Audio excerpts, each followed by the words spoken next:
Well, well, well.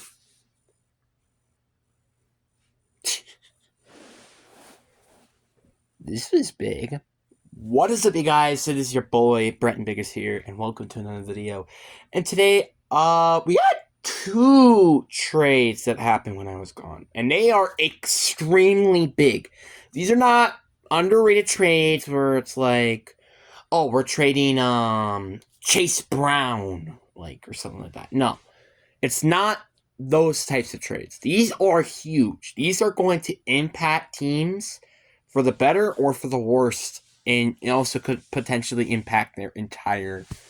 It could impact them for the rest of their for a decade. I'm gonna just throw that out there. But we have these two trades. We're gonna be grading them, and we're gonna go announcing them, and I'm gonna see. And this is going to kind of also predict of what the teams might be looking like, and also how maybe the draft could be also looking like. So stay tuned. Also, before we get into the video, make sure you like and subscribe. Subscribe if you're new around here. We are very, very close to 350 subs. But anyway, enough said. Let's get into the video. So let's start off with...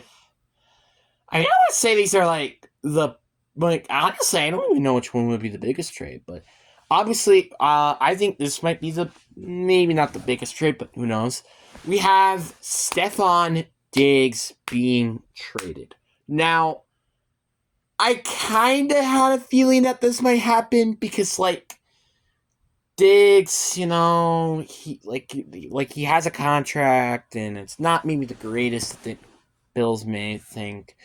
And also just the factor of, well, they're not going to win this year. Let's face it. Even with Diggs, they weren't going to win a Super Bowl this year. Unless they literally aced at the draft. So this is just basically confirming the factor that this team is more focusing on the future than it is now. So they're kind of retooling the roster a little bit, or maybe potentially rebuilding the roster, which sucks. And I guess I might as well do a Bills rebuild after this. So I will be doing a Bills rebuild, but I have a lot of other rebuilds planned, so that's going to take a little bit. I'm sorry. The Texans will not get a rebuild, and I think it's very clear, and especially when I get to their side of the conversation. So the Diggs getting traded, also exchange of a 6th this year, so they're even trading picks, which I think was insane, and a 2025 5th round pick. So that's a little interesting, not gonna lie with you, but it is very interesting, and I really do wonder the thinking from the Brandon Beam. So yeah, I wonder what was the reason why he was traded. Obviously there are reasons. Well, one, this is not going to be a win now team, and two, well, they just lost a ton of players. So, but the one thing, or I guess cap space. But the one thing that really questioned me was what they got for Diggs. And if you're wondering, what did they get for Diggs? A 2025 choice 2nd round pick. Now you're like, wait, what? Choice?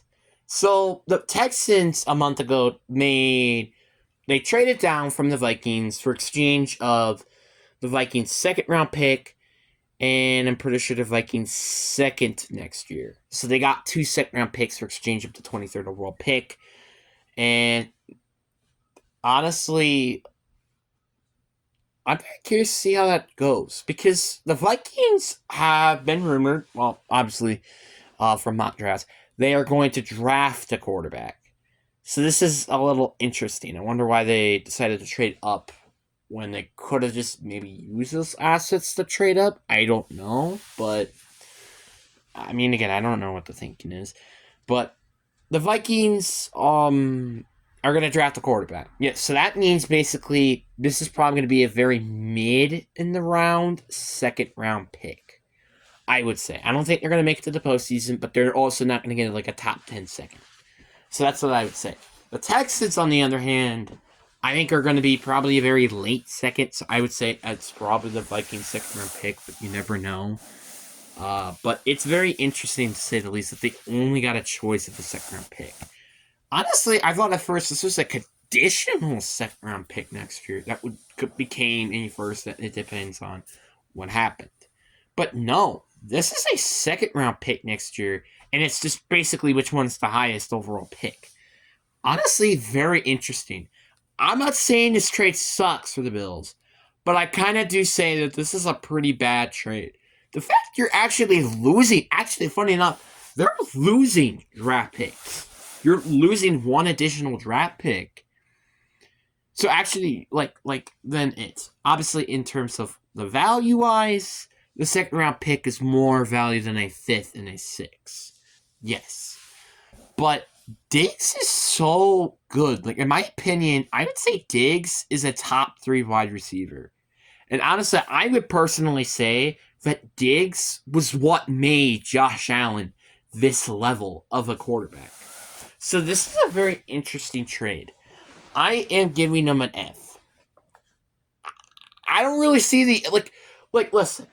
Obviously, I understand you're going for retooling, right? You lost a lot of players on your defense. You've lost a couple players on offense. It makes sense, right? And you still need receiver. Now you're just basically saying, oh, yeah, we're not going to win a Super Bowl this year. And let's guarantee that we're not going to win a Super Bowl in the next 3 years for trading Diggs. That's what you're guaranteeing here. And that means the Bills have to draft a receiver in the first round. The Bills already need a receiver, like I said before. Like Dalton Kincaid, Dawson Knox, Curtis Samuel, yeah, they're good, right? And also Diggs, if you're adding him into the table. They kind of still needed that other receiver. Because afterwards, it's like Curran Chanel, like players that exactly aren't good. So that was a very interesting trade. Now you have to draft a receiver in the first round. And that's not a good thing. Because the fact you're not gaining for picks this year, matter of fact, you're losing picks this year, is it's stupid. Like, a lot of things about this trade is completely terrible. Just the fact you're not getting a second this year is terrible. The fact you're not even able to get a first round pick for him is insane. And it also kind of frustrates me as a Packers fan, or even a Seahawks. Oh, no, Seahawks fan. Like, it frustrates me because why isn't any of these other teams offering a first round pick for Diggs? Like, for example, the Washington Commanders, right? Washington Commanders had the 34th overall pick, which is essentially a first round pick. Why not trade that for Diggs? Or the Bears. Why not trade the number 9th overall pick for Diggs and maybe another pick in return? It's like, all of this stuff made 0 sense. And you're going to hear me say that a lot because when we get to the next trade, oh boy, I'm about to say that a lot. Diggs is a great receiver. Diggs is like I said, one of the best receivers in the league right now. I would say probably outside of maybe Tyreek Hill, Justin Jefferson, and Devontae Adams, he is easily the best receiver. I would say like he's tied for third as the best receiver. Tied with, you guessed it, Tyreek Hill. Because Diggs, and I said this before already, Diggs is what made Josh Allen good. So not only that you're losing a player that is one of the best at his position, you're also losing a player who what made Josh Allen good.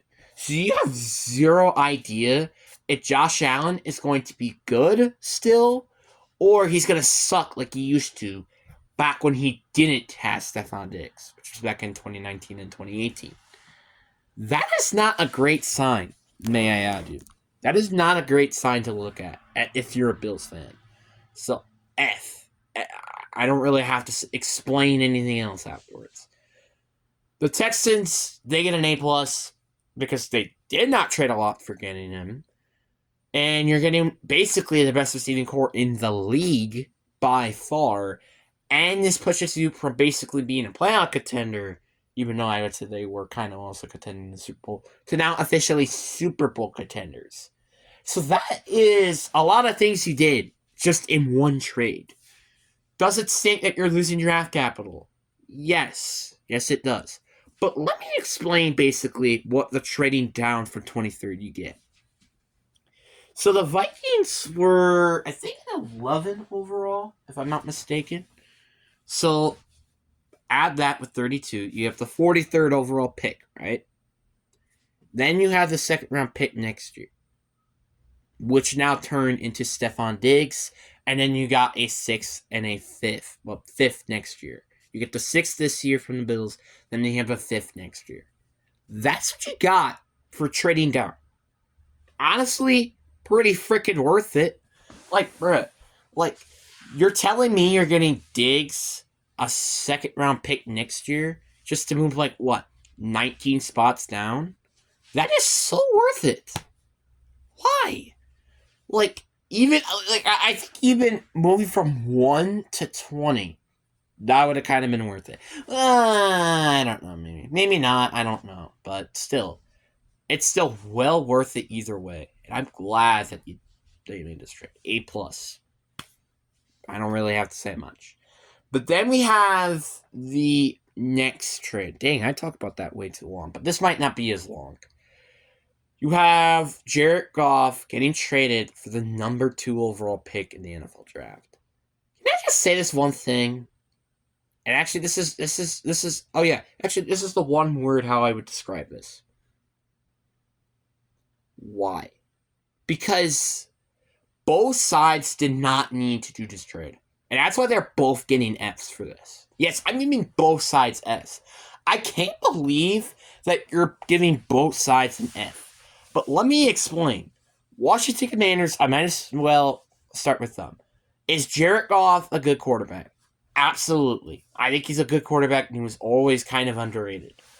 Until, well, this year. But then, like, you had the number 2 overall pick. You could have drafted Jake May, Jalen Daniels, and J.J. McCarthy. Heck, even Michael Penix Jr. is up there. You know?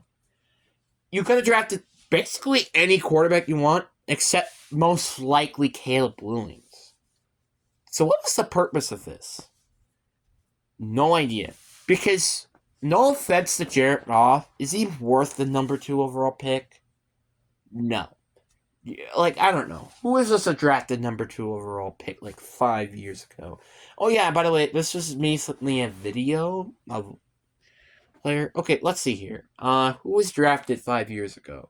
I don't know. His name is Nick Bosa. Who was drafted last year with the number 2 overall pick? CJ Stroud. It's like, it's kind of interesting why they traded this pick. And by the way, may I mind you, you would have been the next team to get Caleb Williams. Which, do I think he's going to be good? No. But you're the Commanders.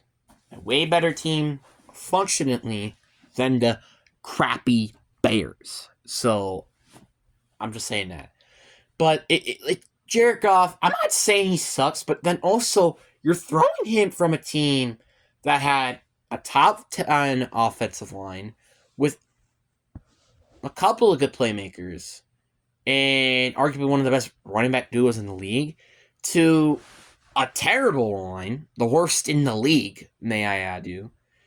You had the good receiving corps. I'll give you that much.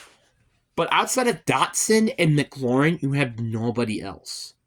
And in running backs, you have Brian Robertson and then basically Antonio Gibson. I don't even think Antonio Gibson's there anymore. So, like, yeah, that's what your offense is. Basically, Jahan Dotson, Terry McLaurin, and Brian Robertson. Didn't I mention that you had so many other playmakers back in Lions? So, honestly, this is a bad trade for them, and honestly, I just don't really see why they did this. Because they still had a lot of needs. Like, and also, the rookie scale contract would have made it so much more easier for you to function as a team. But no, you decided to do these pieces of crap of moves. Then you have the Lions. Oh my god, don't get me started with the Lions. Is Jared Goff good enough to win a Super Bowl? Probably, right? And by the way, was he the reason why they lost the NFC Championship game? No. No, he wasn't. You know who really was the fault of the NFC Championship game? Dan Campbell's aggressive coach calling. With all these going for it on fourth down and missing them. You could have probably got, I think, 9 points from going for it on fourth down.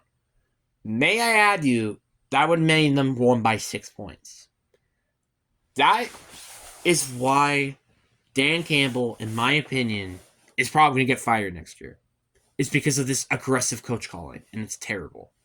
And also, you could potentially get a better quarterback than Jared Goff. Yes. But this is the same situation like with the Bears. The Bears are in such a crappy situation because if Caleb Williams sucks, you're not going to get anything next year. Your team just sucks. Like, because you're probably not going to be good enough to get a playoff pick, but you're also not going to be good enough to get a top 10 pick. Like, you're going to be good enough to get above a top 10 pick, but you're not going to be good enough to win a Super Bowl.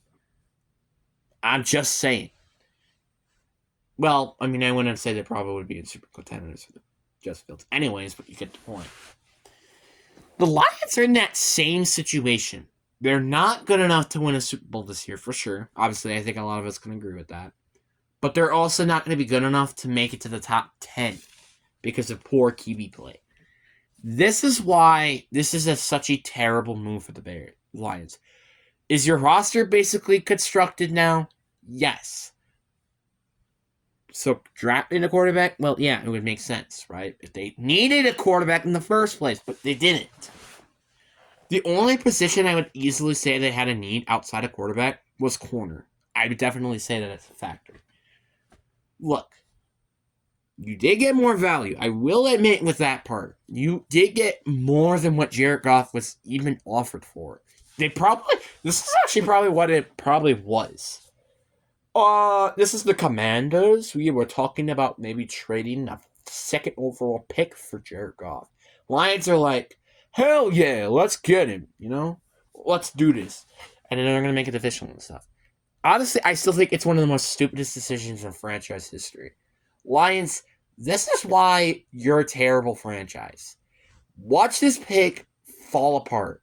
Watch this be the same case as what is probably going to happen with the Chicago Bears. It's going to fall flat, and you're going to be laughing. A lot of players, the Vikings are going to be laughing at you. I'm going to be laughing at you because I'm a Packers fan. So the Packers fans will be laughing at you as well.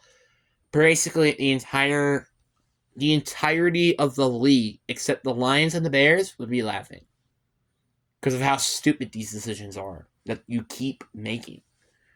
It's like, you should play it safe. Playing it safe is so much more better than playing it risky. I mean, there's something called gambling. The NFL refused to say that this is... Like, honestly, I know this is off topic, but why did Calvin Ridley get more suspended for more years than Deshaun Watson did? Can I just say that? Stupid. But yeah, honestly, F for both sides. And honestly, can you really blame me? This is like one of the most stupidest decisions I think I've ever seen in my entire life. But anyway, hope you guys enjoyed this video. Peace.